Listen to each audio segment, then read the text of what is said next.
Welcome, everyone. You may have heard the old Chinese saying, or perhaps it's more of a curse, may you live in interesting times. And it occurs to me that that's where we find ourselves, don't we? One of the aspects of this time, though, is that we're in a time where the teachings of the Dharma are clearly apparent and unavoidable. And I've made a list of what some of these teachings that apply now are. Impermanence, of course. Interdependence, of course. We're all in this together, yes.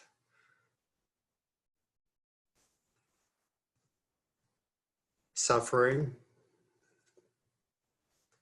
Not knowing. Oneness, wholeness, the primacy of the moment, and the damage that can be done by believing our stories and mistaking them for reality.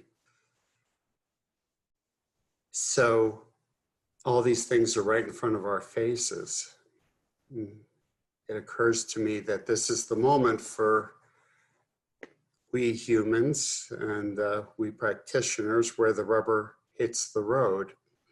We've been able to avoid much of the suffering that comes with human life unavoidably in the developed world. But we seem to be getting to the point where we can no longer escape the kind of sufferings that the rest of the world has always known.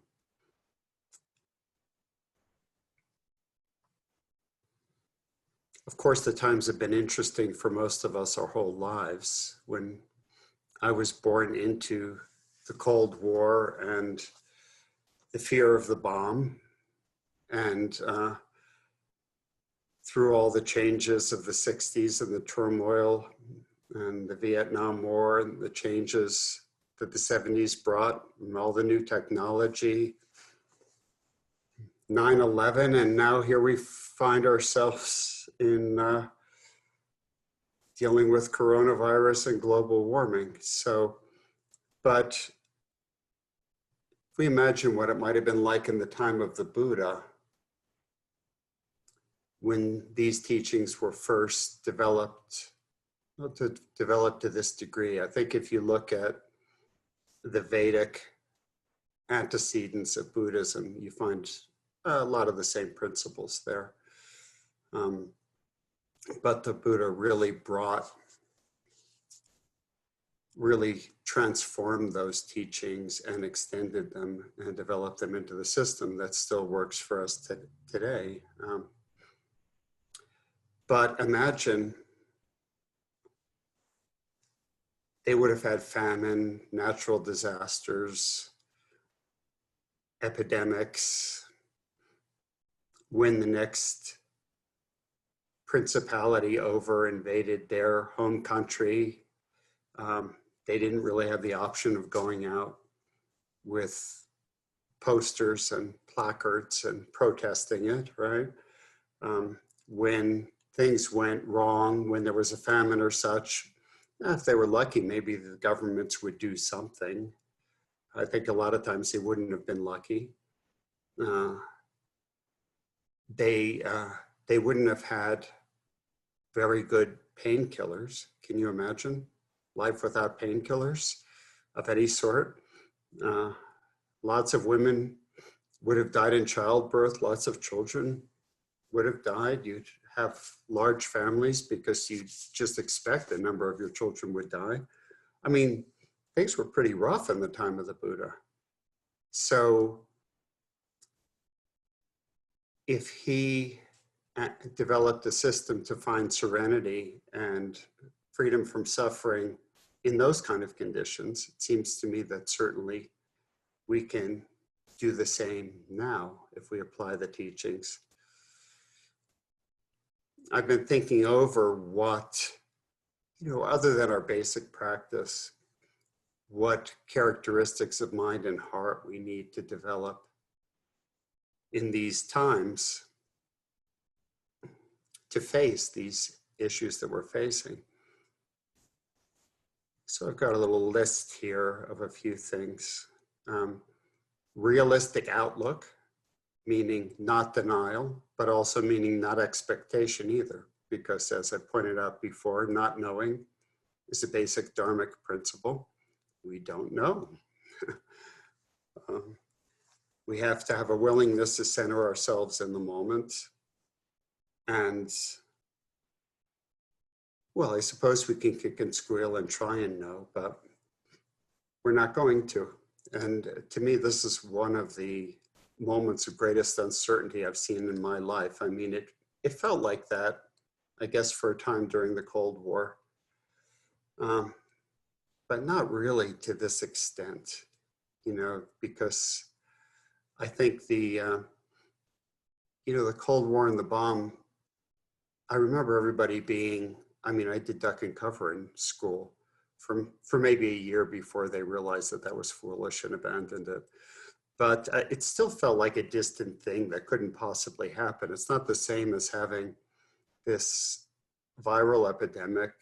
We're probably getting to the point where most of us have known somebody who's had it. We may get to the point, if it's not really brought under control, where many of us will know somebody who's died from it. I know that we all have concern probably for not just for ourselves, but for older friends and relatives. I have some friends who are really susceptible, really at risk if they should get it. So realistic outlook, not denying the fact that this is serious, but still no expectation, because the mind has this capacity, has this desire to build a story, which is a way of building meaning out of whatever situation in which we find ourselves, because we don't like the idea of living without meaning. And that aspect of mind would prefer to construct a tragic story, if that's the only one it can come up with, than to just rest in uncertainty. And even if we're practitioners, of course, we know something about how to work with those stories, because after all, stories are made of thoughts, and we work with our thoughts all the time in practice. But that doesn't mean our minds aren't going to still try and keep making them, right? I don't know about you all, but I have to head mine off at the pass sometimes when it wants to imagine it knows what's going to happen. So another factor that we need is flexibility of mind. We need to be able to adjust to the circumstances that are unknown and that may be ever changing. We've already done that. I mean, it's remarkable, really, how we human beings have adjusted to sheltering at home, not just in this state and not just in this country, but in places all over the world. It's kind of remarkable. And the world hasn't fallen apart yet because everybody's staying home. In fact, there's some good things about it, like the atmosphere cleaning up, the carbon footprint going down. How about an easeful relationship with the unknown? This isn't so easy, but it's really the way things are. Anyway, we never know what's going to happen. I mean, we tend to know that conceptually, but we tend to pretend it isn't so in our day-to-day lives. But it's kind of right in our face now, isn't it? And developing a willingness to accept the unknown, if we're going to keep some composure, sense of peace and clarity through this. We don't know if this time's going to last 3 more weeks or 3 more months or another year. We don't know how long it's going to last. So can we be at ease with that in the same way that the Buddha was teaching in his time, to be at ease with all the possibilities of things that could go wrong at any time in a world that was even more uncertain than our own. How about a strong willingness to engage with life just as it is wholeheartedly? Is that something we're willing to take on, to accept and somehow love life? This is something I've struggled with a lot in my life, having lived through the idealism of the 60s and 70s and wanting to build a better and more perfect world. And we had some successes and some disappointments. And,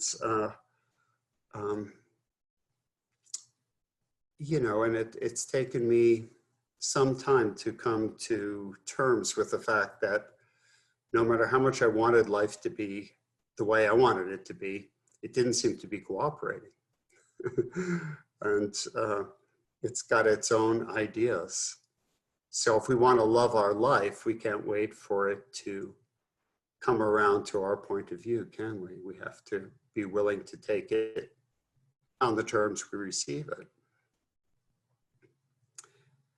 How about beginner's mind, a willingness to begin over and over again, fresh, as the circumstances change beneath our feet? How about having a really big view? How about practicing such a big view that perhaps that we can consider being free regardless of circumstances? I'm talking about free in our minds and hearts, meaning not oppressed by the circumstance. We have this great opportunity to look life kind of straight in the face the way it is, that, you know, in most of our lives, even through all the tumult that we've all lived through, I think there's still been this basic expectation that the wheels of society were going to just keep rolling along. And now we've all ground to this halt. It's very, very peculiar. But maybe stopping is a good thing. You know, we've, the rat race has had to stop to some degree. Isn't that kind of remarkable? So, as you all know, most of my training is in the Zen school of Buddhism, which has the same basic principles as the other schools of Buddhism. But we have slightly different historic base because of the way it came through. Buddhism came through China, joined with Taoism, and then moved on to Japan and came to the West that way. So there was a recent article by Joan Sutherland, which some of the Chinese bits that I'm going to share with you came from. She wrote an article for Lion's Roar about how to live through these difficult times. And she shared a little bit of Chinese history that I didn't quite know, which is that the early days of Zen in China during the Tang Dynasty, the 8th century, which was really when it was just really finding its feet solidly, soon to come into the golden age of Zen, what's called the golden age of Zen, that this was happening during a period where the great civilization and empire the Chinese had built actually crumbled. There was an event called the An Lushan Rebellion, which happened when the Chinese brought in a group of mercenaries to help defend their borders, and the mercenaries decided to take up residence and take over the country instead. And this was a bit of history I wasn't that familiar with. Apparently, between the direct effects of the rebellion and the side effects, such as famine and ordinary ways of life being disrupted. Apparently 2 out of 3 Chinese died. And we're not facing anything like that as far as we know now. But can you imagine living through times like that? And that's not the only time it's happened, as we know. You know, the plague in Europe had similar numbers, and there's been a number of other times in human history where things have really fallen apart. There's a famous Chinese poet from the era named Du Fu. In fact, he's thought of as one of the greatest of Chinese poets. He wrote a poem during the height of the rebellion called "The View This Spring," and it caught my attention because it's spring, and what's our view this spring? And his was a simple 2-line poem. It just read, "The nation is destroyed, mountains and rivers remain."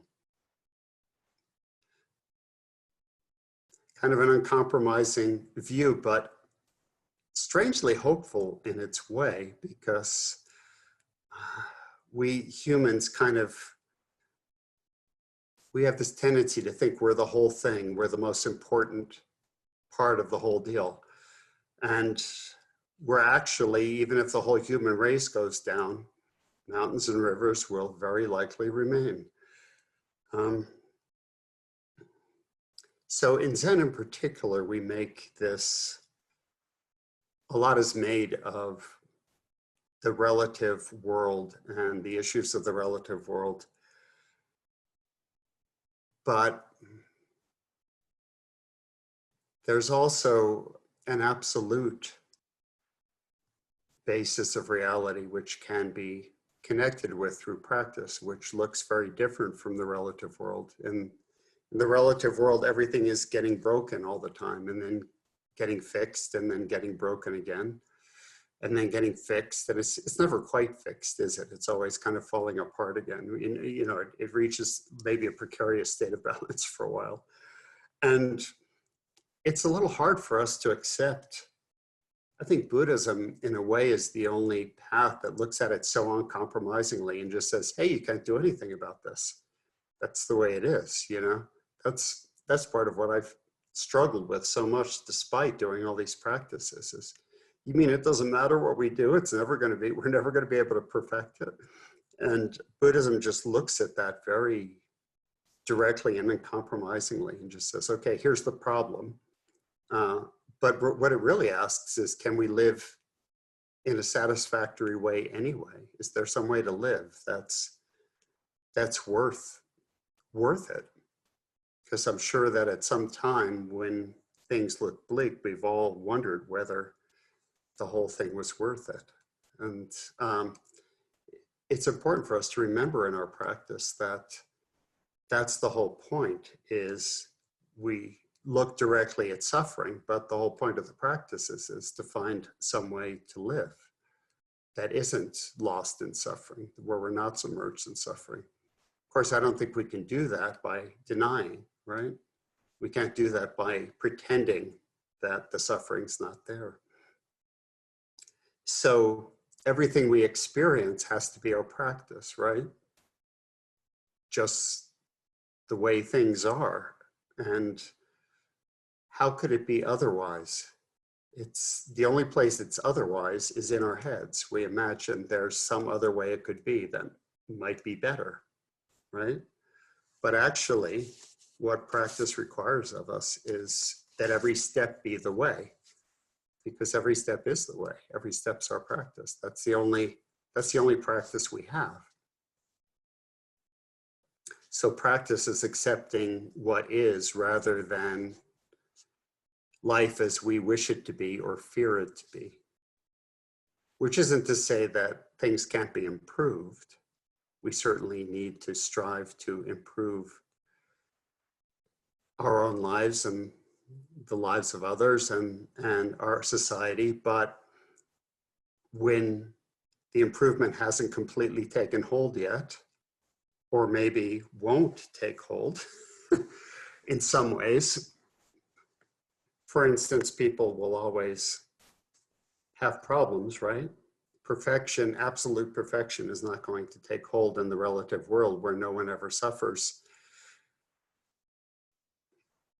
where nothing ever falls apart. We have to be willing to accept that while we're working to improve things. So I wonder what would happen. One of the teachers from this era in Chinese history, Master Ma, asked us to consider whether our situation might be so urgent that we don't have the leisure to despair or to lose heart or to lose confidence or to run away or be lost in denial, that the situation must be taken hold of in some way. It's been said that if we're going to open our hearts and minds through practice, we have to open our hands as well and offer what we have to others. And of course, this is a time of contradiction. We're sequestered, often many of us alone. And it can be difficult to know what to do to help, since we are all separated. And yet, I don't know if there's a time where it's felt so much like we're all in this together. So it's a peculiar set of contradictions, isn't it? We're all having to take this action of isolating ourselves to benefit all of us, right?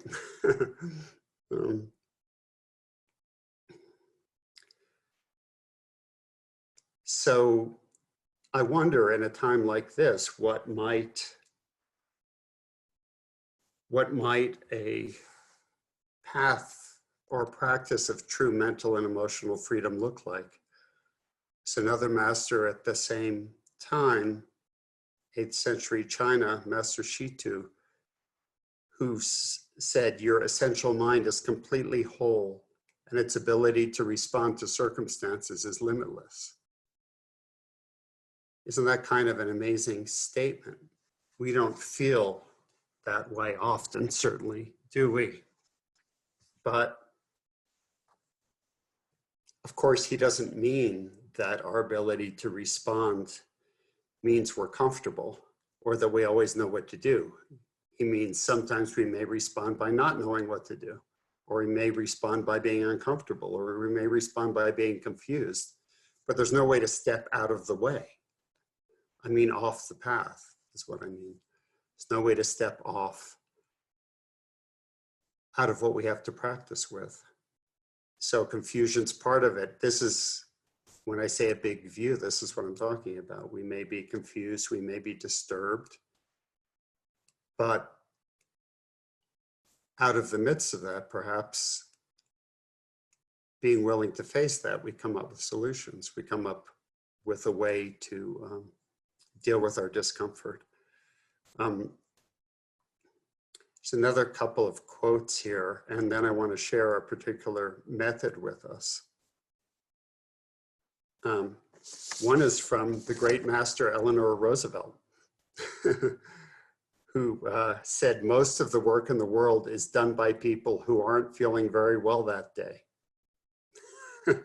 Isn't that great? Most of the work in the world is done by people who aren't feeling very well that day.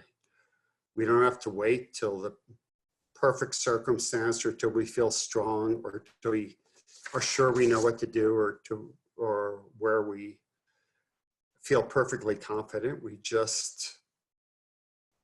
have to go forward anyway. So, and then Master Ma, from that same era of China, said it was very simple to know how to deal with difficult situations like the one he was living through. We simply have to do what can't be done. Simply have to do what seems impossible. But aren't the circumstances, isn't the situation wouldn't it have seemed impossible 2 months ago? You know, maybe not impossible that we would have a pandemic like we're having. That in a certain way, I hate to say it, but in a certain way, it's overdue. I mean, we've been really protected. It's been the norm of human beings for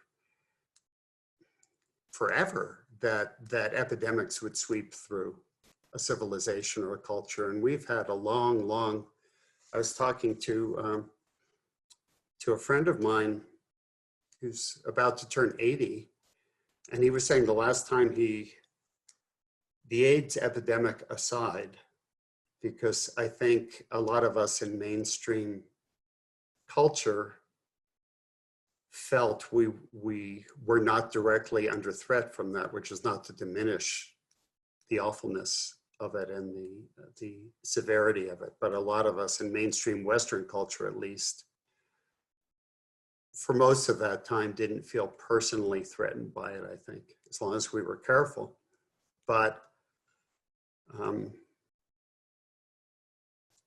he was remembering the polio epidemics of the early 50s before the vaccines. And I'm sure some of us remember that as well. I remember as a child taking the Salk vaccine, the oral version, which was still pretty new.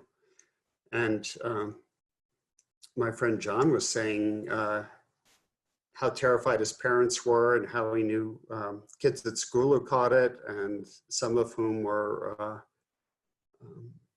were disabled for life, and some of whom ended up in iron lungs. And it was not uncommon to know, I think pretty much everyone knew somebody who got it. But those are kind of the two big epidemics that really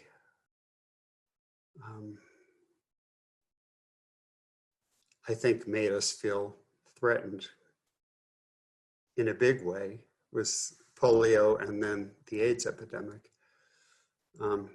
Many of the other things that were put forth kind of as possible pandemics, swine flu and bird flu and these things,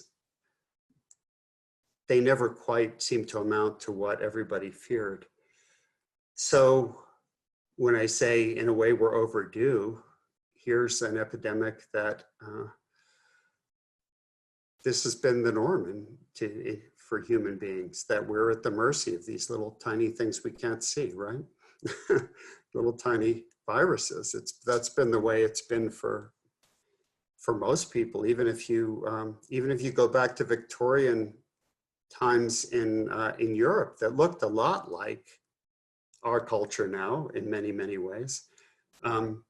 It was, it was not uncommon for sudden death to strike because of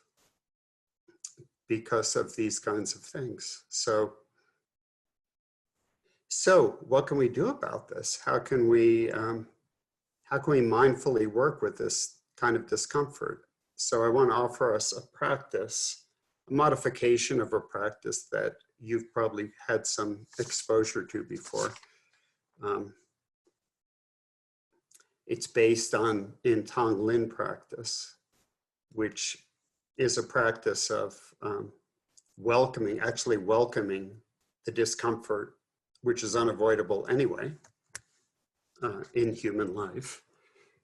And in this particular version of it, using the power of the alchemical properties of the heart to turn these uncomfortable energies and to send out positive energies. And it's rather counterintuitive. I know that we've done some version of this with this group before, sometime in the past, I think. That this is a good time for it again. So in the universe, in human life, there are positive energies and negative energies. But in the universe, there's just energy, right? Negative and positive, what we call negative and positive. exchange themselves all the time, and nobody's very, you know, the universe doesn't seem terribly troubled by it, right? We know that speaking scientifically in terms of physics, that that forces transform themselves all the time into other forces. And as long as there's nobody around to judge it, nobody's too disturbed by it. In human life, of course, certain energies we think of as positive, certain energies we think of as negative, but this works with energy just as energy. So I'd like to just guide us through maybe 10 minutes or so, maybe 15 of this practice. It begins by centering our attention in our heart region and feeling our breath coming and going.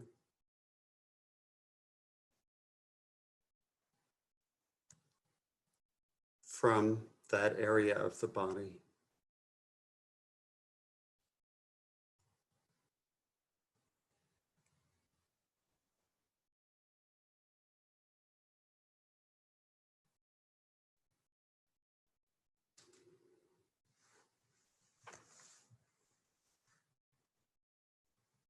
And what I'm going to encourage us to do is to trust that the heart has the power to turn what we think of as negative into what we think of as positive.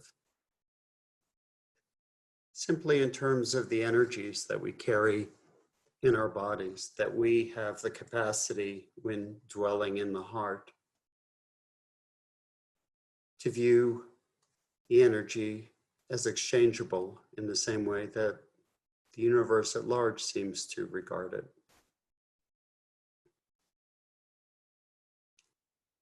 So opening the heart to receive, for the moment, just any of our personal discomfort that we may feel about our uncertainty, about our worry for ourselves or others, about our worry for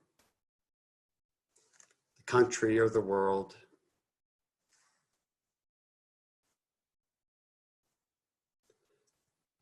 And on an inhale, to just invite it, as though we're breathing it actually into the heart. And on the exhale, to allow ourselves to breathe it out as positivity, compassion, and to give it away, to release it in that form. So it's like light bouncing off of a mirror, perhaps, or like an alchemical process that the heart, in completely accepting that discomfort, the energy that's stuck in that discomfort can release it and turn it into love and light, positivity. So just inhaling that resistance, discomfort, tension, anxiety, however you experience it. Basically, whatever we would like to not have in our experience, particularly our emotional experience. And just as we might completely without reservation accept the pain of a child and welcome them into our arms in such a way, welcoming that stuck or dark or energy we think of as negative into the heart, and breathing it out as positivity. Let's just do that for a few minutes silently. And if you like, you can combine it with the metta, whatever version of the metta wishes that you know, usually having to do something like, may all be happy, may all be healthy, may all be safe.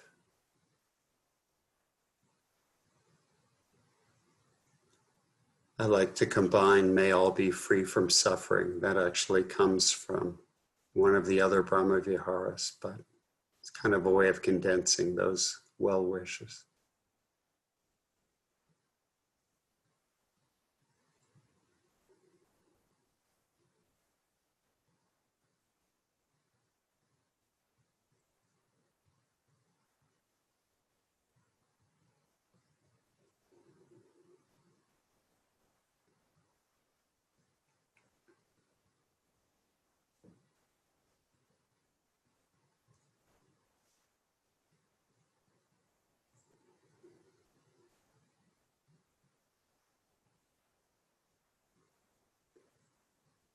It's possible that just a few breaths may be enough to feel some effect, some lightening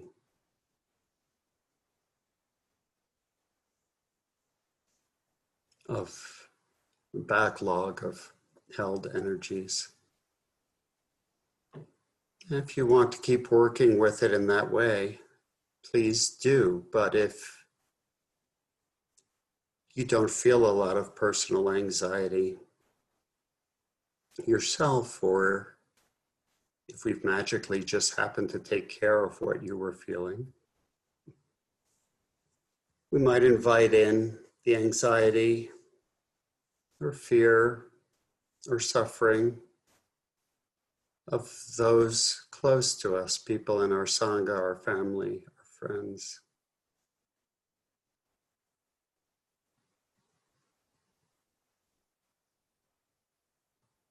If we have elderly relatives, perhaps. We know from practice we're not really separate, so tonglen is actually meant to be broader than just individual suffering. So this is a way of gently broadening it to those close to us. So can we invite in their stuck energy, their feelings that might be causing them pain? And can we use that turning power of the heart to completely accept those feelings and to offer in return positivity, love, healing energy, light, however you want to think of it. And of course, you can combine the metta phrases again, if you like.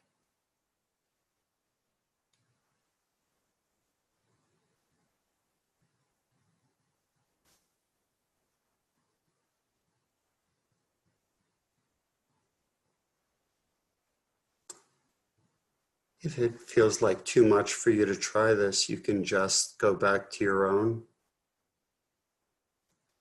feelings or resistances, tensions, or you can just go back to the breath. This is supposed to help.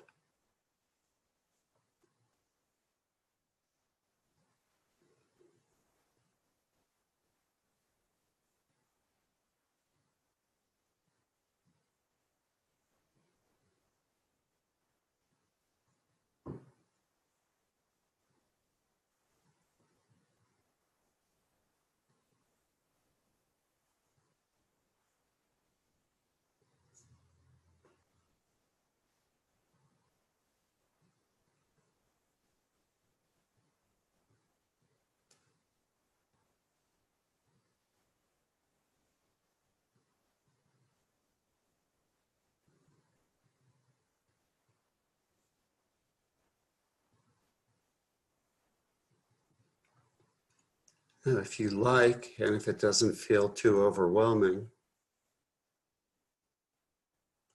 you can stretch out to be willing to invite in suffering more broadly, perhaps suffering of our region, or perhaps all the people who have the virus, or the suffering of the nation, or the original design of this practice was to invite in the suffering of the entire world, but that may seem a bit much for many of us.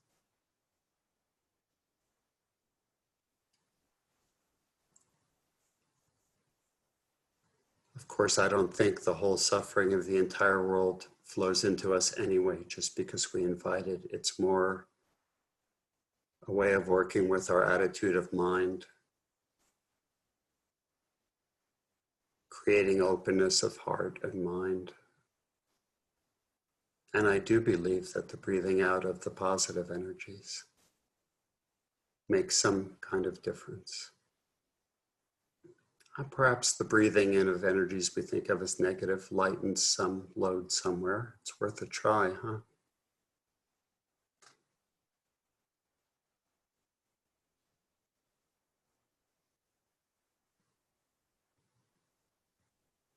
So let's try it for just a few minutes more silently. As broadly as you want to go with it, or as not broadly, whatever is helping.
Just for a few more breaths on the exhale, just unreservedly giving away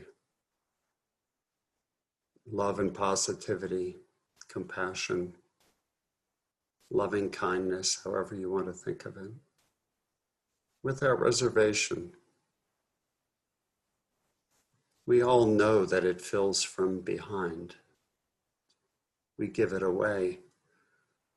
We just get more of it. But oftentimes we're still fearful of doing that.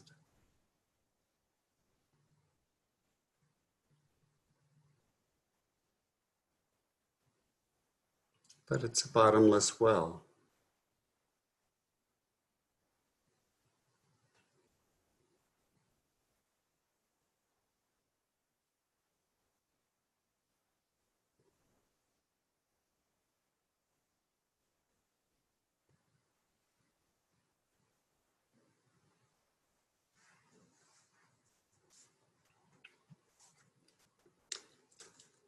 So now as we feel ready, let's just return our attention just to the breath. And open our eyes if they've been closed. And we have a few minutes in which we can ask some questions or make some comments.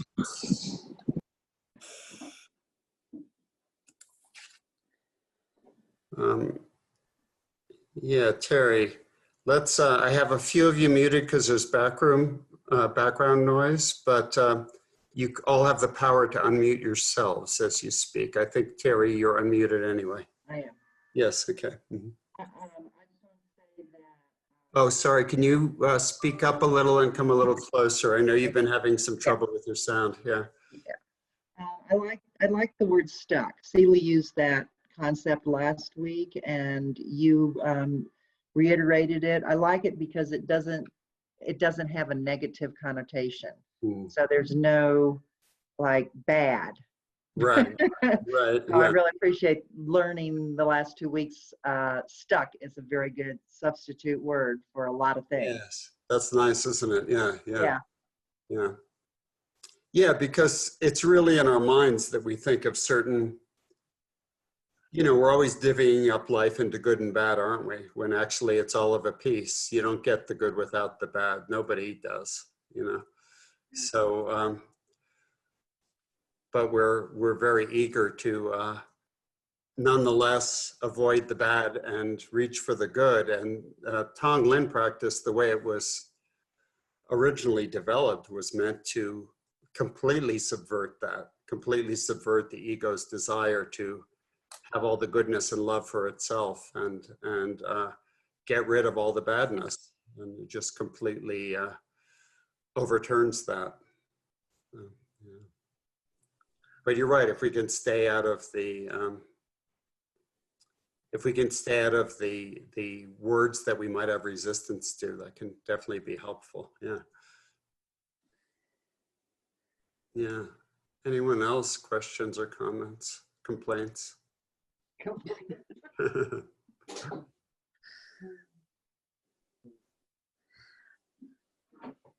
Yeah, Jeannie.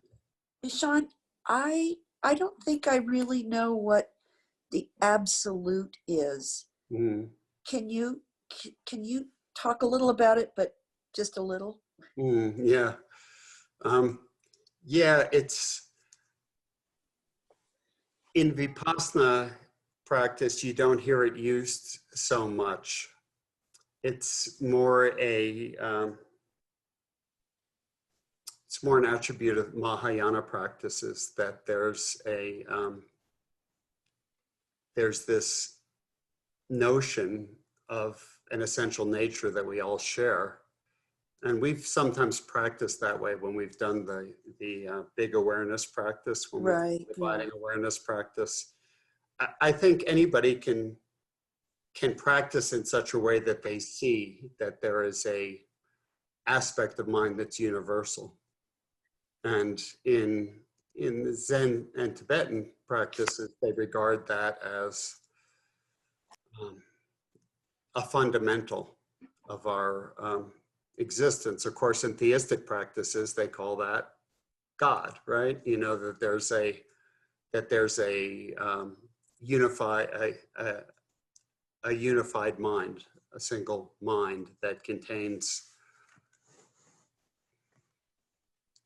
all of our individual minds. Actually, our individual minds run straight into it.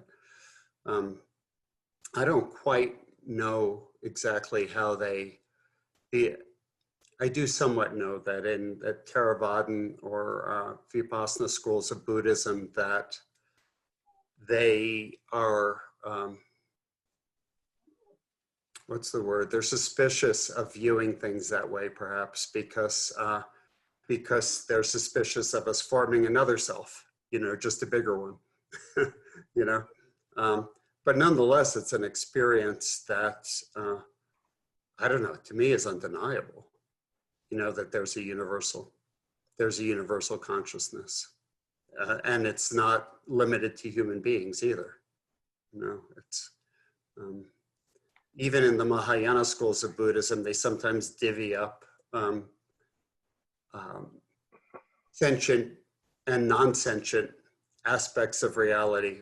It just looks to me like the whole thing's sentient, you know. If you ask me, the Earth has its own sentience. It's not the same kind as ours, you know. It's, you know, nature, or whatever we want to call it, has its own intelligence. In fact, I think it's messing with us right now, you know. But I don't think it's so necessary to pin these things down. There's an experience of unity and unity consciousness that's available to us, and it's transformative. It's a transformative experience to realize that that we're not as separate as we think we are. Right. It reminds me of a backpacking retreat I was on when Susie Harrington asked us to offer metta for everything we encountered on the trail as we walked. Yeah. And I had a really hard time with rocks for a while. But by day 9, rocks were just as sentient as the bees and the flowers and the weeds and the trees. So is that the absolute then, that sense of interconnection? You know, that's one way to see it. That's one way to see it. You know, there's numerous ways to see it. You know, in Zen, they're always asked there. It's like a jewel with many facets, and they're always turning it. There's certainly experience you can have of the absolute that is called emptiness. And it seems like there's basically almost nothing there, you know. But then if the absolute's really absolute, it can't be separate from this world here, right? So it comes around full circle, you know. It's you know, some of the theistic religions view what they call God or the universal consciousness as forever separate from human beings and unreachable. That, you know, even though there's a place that it connects to human beings or can be found within, that it's finally separate. And well, Buddhism, in the schools of Buddhism I practice, it's viewed and experienced as so continuous with human consciousness that no division can be found. Therefore, it's not like the absolute can be anywhere else. It's just, you know, if you happen to be sick and having trouble breathing, that's still the absolute. You know, it's just a face of it that we don't like very much, you know, with good reason, you know. But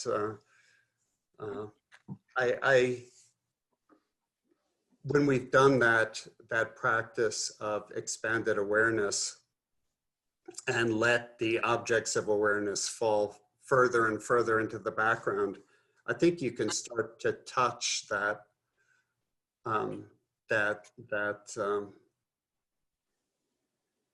mode of awareness where there's just awareness without a lot in it, you know?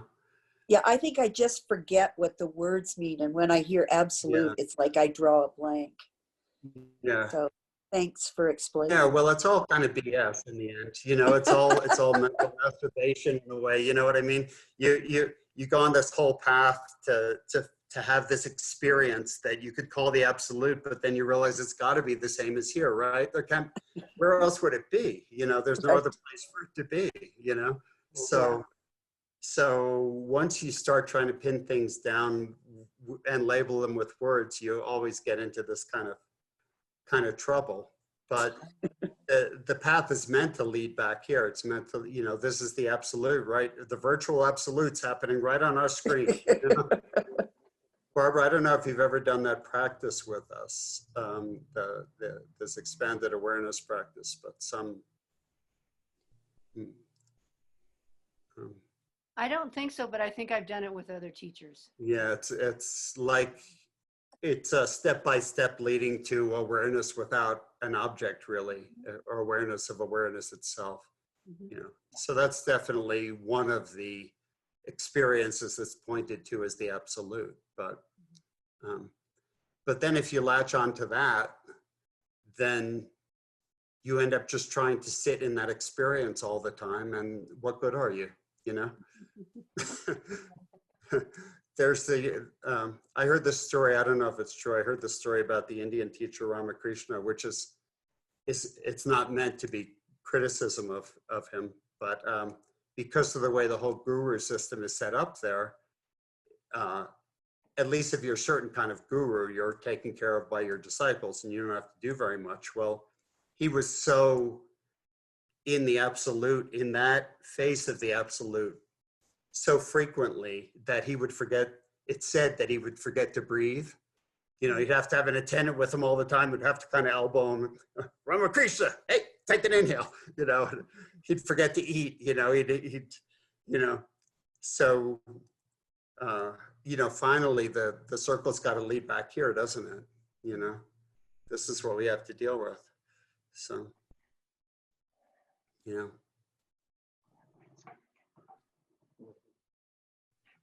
Anyone else got one more question or comment or complaint?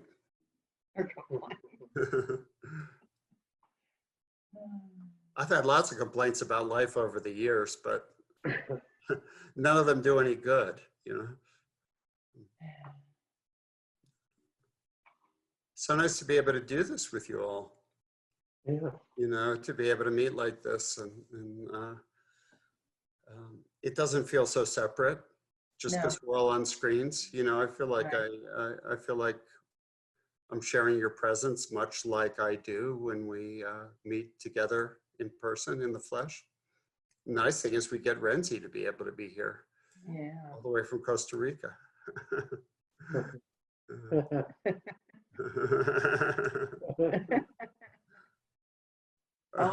Oh wait, you're still muted. Oh wait, I can unmute you. There we go. I have the power to unmute. There we go. Here we go. Hey. It's good to be here. Yeah. I don't know if it's my internet, but things kind of go in and out here. But yeah, thanks everybody. Yeah. Well, thank you all. Okay. So we'll see you next time we see you. Huh? Yeah, thank you. Okay, thank you. Thank you, Sean. Thank you, Sean. Yeah, thanks, Thanks, Sean. everyone. Bye. Bye-bye. Have a good week. You too.